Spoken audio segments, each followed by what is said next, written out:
after our show tonight. Stay tuned for Legendary Nights, the tale of Chavez versus Taylor. And next Wednesday, our show is the memorable trilogy, Evander Holyfield against Riddick Bowe. Next Saturday, Boxing After Dark returns. Two good fights. Cruiserweight champ Vasily Girov facing rival James Toney, and light heavyweights Antonio Tarver and Montel Griffin. And May 2, it's the premiere of this season's On the Record with Bob Costas. The show, now part of HBO's Friday late night entertainment lineup, will have special guests from sports, pop culture, and entertainment. Okay, you gotta combine underneath very carefully. Huh?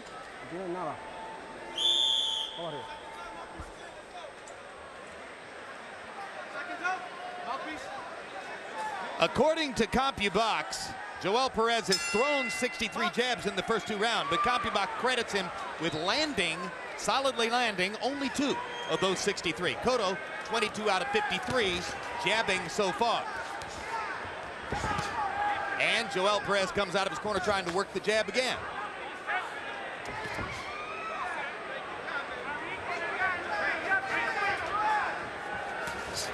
Stop, no punching, no punching. Stop, stop. Wait. Don't put your head down, okay? Here we go, keep your head up. George, you say you're not crazy about counterpunching as a style. No, because when you're strong and powerful like that, you waste time, you make fights go too many rounds, and you can get hurt. It's a matter of mentality. At this stage of his career, could Cotto transform himself into more of an attacking fighter, or is the die already cast? He's got to get a trainer to boost his confidence, but right now it's going to be hard. That's one of the reasons, maybe the main reason, he's talking about dropping down to 135 because he feels he would be so much stronger than other 135-pounders.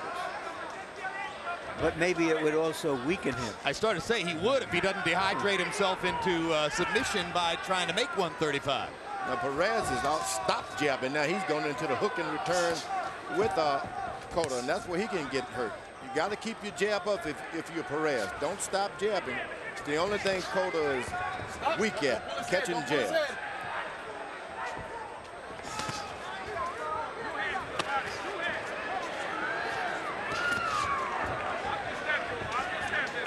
You don't want to hook with a hooker. Stop, stop, quick, step back, no punching. Here we go, keep it clean, there you go, box. Perez better not do that. No, you don't want to hook with a hooker because eventually his left hook is going to get there first. Yeah, because he wants to hit. Perez evidently has a jab or other things in his arsenal. But now he's started, as George points out, more frequently trading left hooks with Cotto. That's not going to get it. Although Perez does bash Cotto to the body there, and Miguel circles away. Well, Miguel likes the idea of moving around. Cotto does. He loves moving around, taking a punch, getting out of the way, making you miss. That's his style. You got to make him come to you. Beat him with the jab if you're Perez.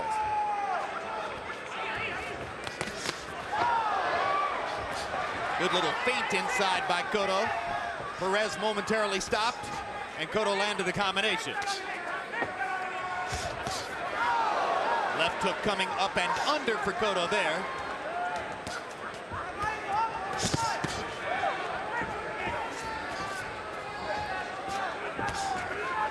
Perez's best shots do not phase Cotto at all.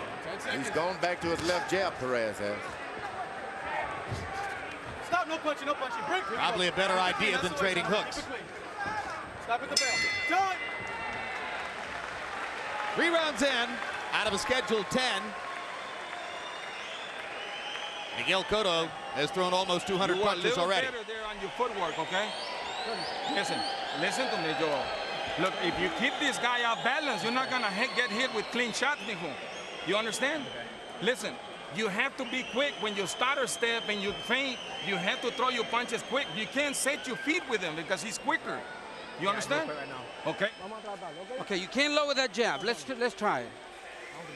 The jab on the top. Don't lower it. Yeah. And in combination, the jab and the right. Let me try those gloves. Always carefully. Miguel Cotto up off his stool early and bouncing around as Joel Perez buys every possible second to rest. Slowly, gradually, Cotto's damage is busting up Perez's face. Harold, how do you have it through 3? Okay, Jim, rather easy fight to score. 3 rounds to nothing, 30-27, Miguel Cotto. Jim, I mean, this is a case of just clear, clean power punching by Miguel Cotto. He's just winning it on clean punching. Jim, I got to point out something. The California Commission supplies red duct tape to each corner to put over the laces. That's why you see those gloves are completely red. The commission gives him the duct tape.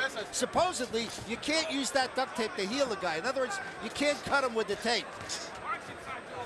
What do you mean supposedly, Harold? Are you saying, did you think it's inevitable that duct tape is going to cut somebody? Well, Jim, let's put it this way. If it were that great, it would be universally accepted. We see it in California, but where else do we see it? So, you know, you got to want that.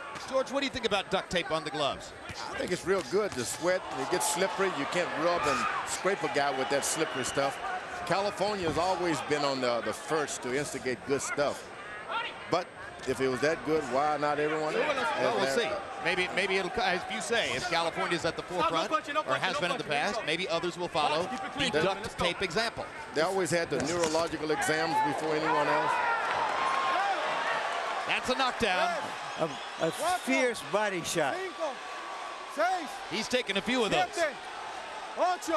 And he's having a hard time getting his breath. And that's it. A knockout on a body shot in the 4th round for Miguel Cotto. And I think you could see from the reaction of Perez to Cotto's punches in the first minute of the round that he was beginning to lose his patience. Well, we were talking about duct tape. It's a big year for duct tape. It's a huge year for duct tape. Its biggest emergence ever in the culture.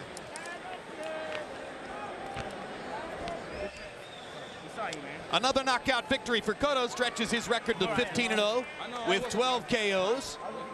And frankly, this was not the kind of assignment from which we learned very much. Not a whole lot. Here's a guy weak in the body, obviously.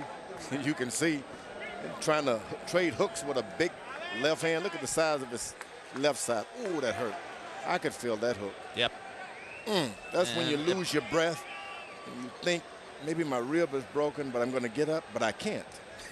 Well, this underlines a point I was making to you earlier this evening before we started the show. By the way. Yep. I said to you, George, that if I could have one thing granted to me by the universe for an advantage in my next life, I want a good left hook to the body. I think it will win you about as much in life as anything else. Take that one. You can have that one. If I can have Cotto's left hook to the body, I'm going to make a few pennies, I'll tell you that. Even his left side is built for that shot. Yeah, that's right. Perez, to a certain degree, came in here with the body of a medical collections administrator. Similar. Which is what he is. He is now probably a full-time medical collections administrator because he told me that if Cotto blew him out with a knockout, that would probably be it. Michael Buffer with the official particulars on the easy KO win. Ladies and gentlemen, referee Raul Calles Jr. calls a halt to the bout. Following the 10 count, the fight is over. Knockout victory at 129 of round number 4. He's still the champion, Miguel Cotto.